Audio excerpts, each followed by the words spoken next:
Selamat pagi, Pak. Oh, selamat pagi, Mbak.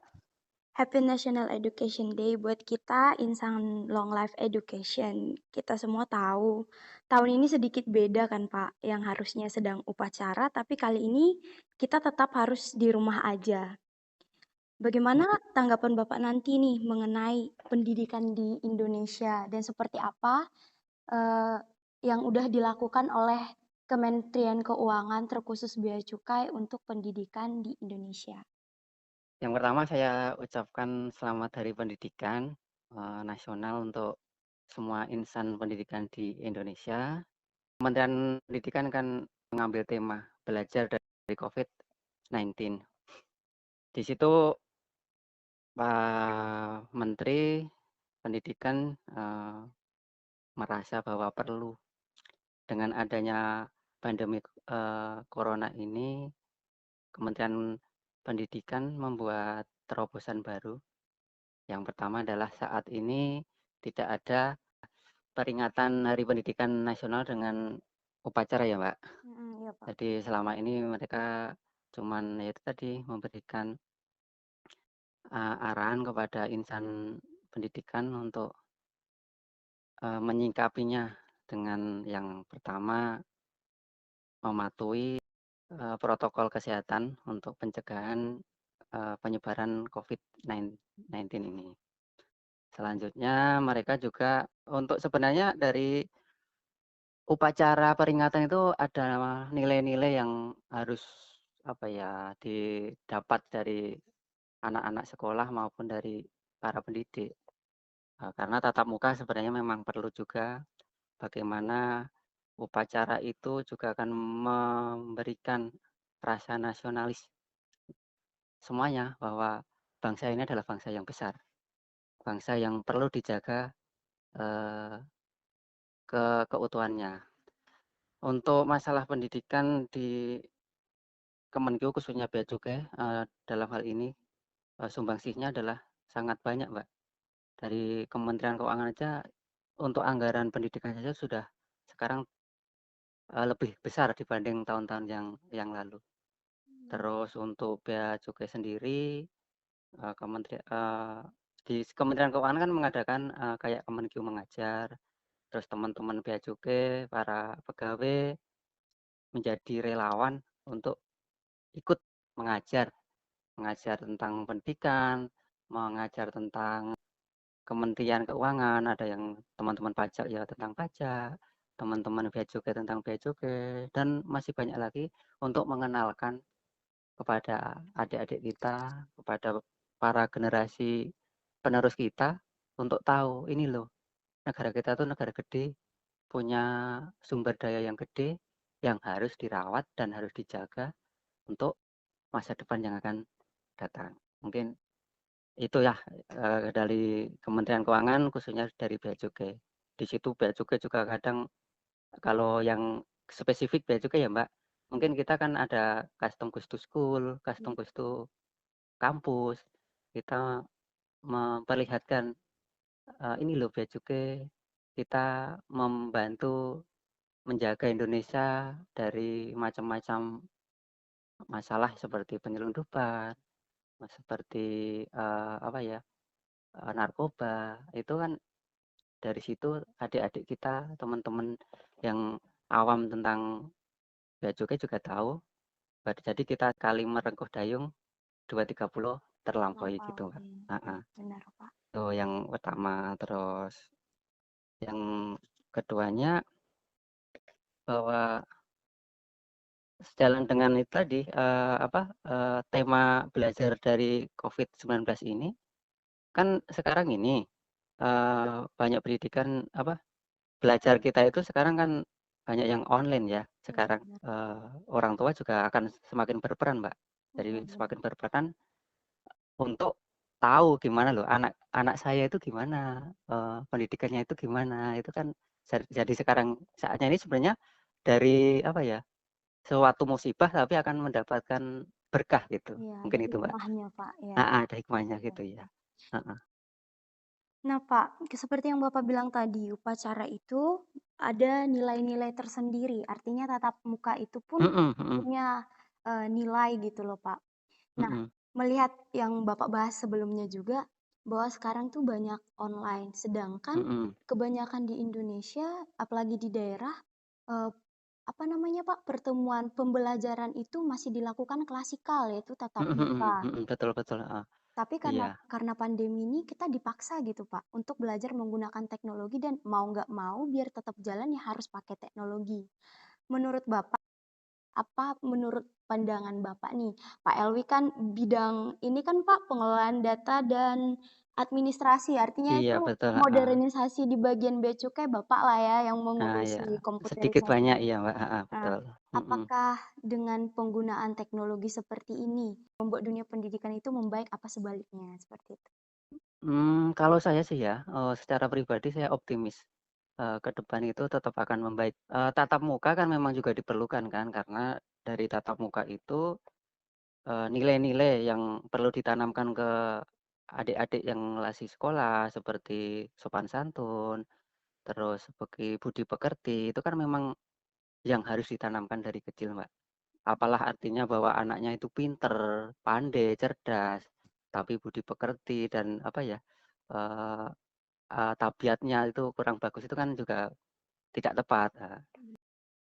Untuk saat ini kan memang dipaksa, karena terpaksa juga akhirnya mau nggak mau seperti yang Mbak Eva bilang, ya kita harus mengikuti kemajuan zaman dan alhamdulillah banyak aplikasi-aplikasi yang atau, sarana untuk melaksanakan itu.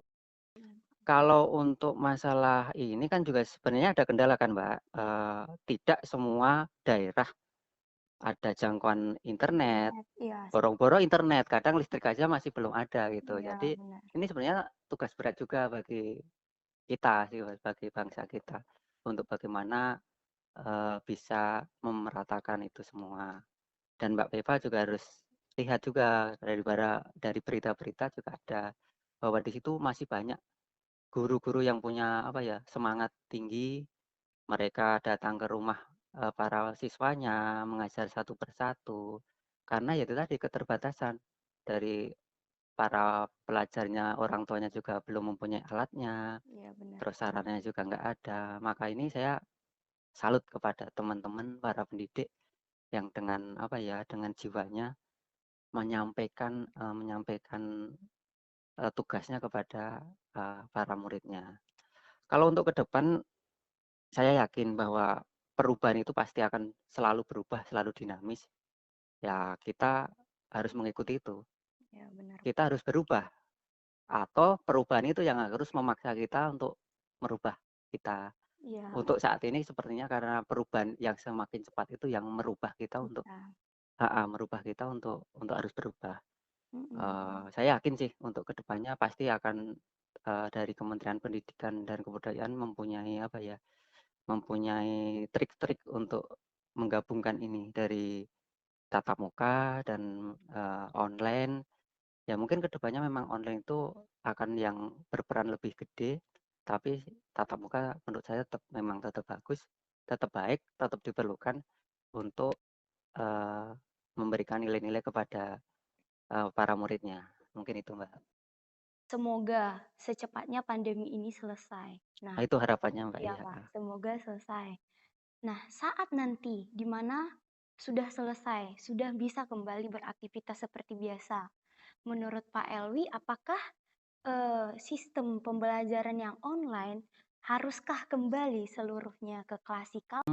Baik, kalau menurut tanggapan saya, ini, Mbak, kedepannya itu tetap digabungkan, Mbak, karena sifat manusia itu kan sosial ya, Iya Pak. harus berinteraksi dengan orang lain, makanya itu mungkin kedepannya juga tetap ada tatap muka, gimana anak-anak ketemu dengan temannya, mengerti bagaimana mereka akan tahu, tenggang rasa kepada teman, terus mereka bisa tahu kesulitan teman, saling membantu, itu kan tetap nilai-nilai yang tidak bisa sampaikan lewat online ya, Mbak. Iya benar. Jadi mungkin kedepannya tetap ada, tapi untuk materi-materi yang, seperti, materi pendidikan bisa sih dengan sistem online itu mungkin malah akan lebih cepat terserap.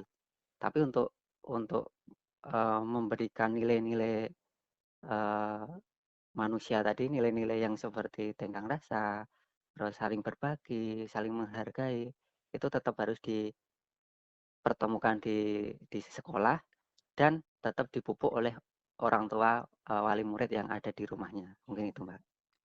Nah, Pak, berbicara mengenai pendidikan, kita tuh Mhm, nggak boleh lupa membahas kurikulum, ya mhm, kan, Pak? Jadi, mhm. saya membaca sedikit mengenai kurikulum Singapura yang kurikulumnya itu yang tujuannya tuh how every school being a good school, sehingga setiap sekolah dapat mengolah bakat dari siswanya. Bagaimana pendapat Bapak mengenai kurikulum kita, baik yang dulu Bapak jalani nih, sampai sekarang yang mungkin anak Bapak yang jalani. Apakah itu sudah sangat cukup untuk mengeksplorasi bakat kita masing-masing, Pak? Baik, Mbak. Jadi gini, sebenarnya kan kalau pendapat saya itu, pendidikan itu tujuannya sama untuk mencerdaskan dari, si anak itu tadi. Tapi, kan menyesuaikan dengan, waktu, Mbak. Iya, Waktu saya dulu sama sekarang anak-anak saya itu beda. iya, Kalau zaman saya itu paling cuman satu arah, guru menerangkan, kita mendengarkan, dan kita cuman harapannya adalah kita tahu dan paham. Sedangkan untuk sekarang, anak-anak kita itu jauh lebih tahu daripada apa ya, untuk seusia mereka itu mereka udah informasi udah banyak.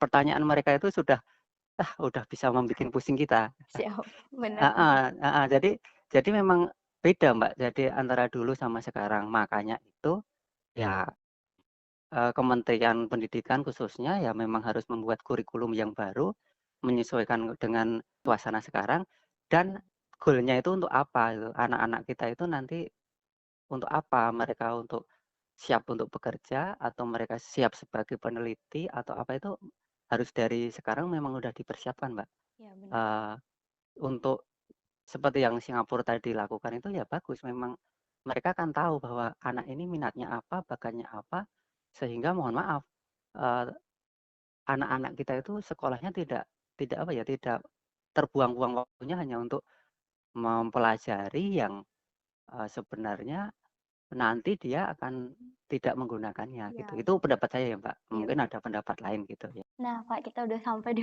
pertanyaan terakhir sebenarnya, Mhm. yaitu apa yang mau Bapak sampaikan di Hari Pendidikan ini, terkhusus di situasi pandemi saat ini, untuk insan pendidik maupun yang masih sebagai pelajar, seperti itu, Pak. Oh, baik. Yang pertama saya ucapkan selamat Hari Pendidikan Nasional kepada teman-teman pendidik maupun teman adik-adik yang sedang belajar. Kita juga, empati kepada keadaan sekarang bahwa sedang ada, eee, pandemi COVID-19. Jadi kita tidak seperti biasanya, kita tidak bisa melaksanakan suasana belajar mengajar seperti biasanya. Sehingga keterbatasan ini harus kita jalani dan keterbatasan ini mungkin akan menjadikan sesuatu yang baru, sesuatu yang baik untuk kedepannya. Untuk pesan saya mungkin kepada semuanya, terutama kepada saya juga, kita perbanyak literasi, perbanyak membaca, dapatkan informasi dari berbagai sumber, baca buku, karena bisa dikatakan buku adalah jendelanya dunia. Terus yang kedua jangan jangan malu untuk belajar, jangan bosan untuk belajar, belajar kepada siapapun, kepada yang lebih tua, kepada yang lebih muda, mungkin kepada anak-anak kita, tidak ada kata terlambat untuk belajar. Mungkin itu yang dari saya. Selamat Hari Pendidikan Nasional 2020. Mungkin itu, Mbak, Iya, Pak. dari saya. Terima kasih, Pak, bincang-bincang kita pagi Mhm. ini, dan selamat pagi, tetap di rumah dan stay safe, Pak. Oke, selamat pagi dan tetap di rumah gitu. Siap, Pak. Terima kasih, Pak. Sama-sama.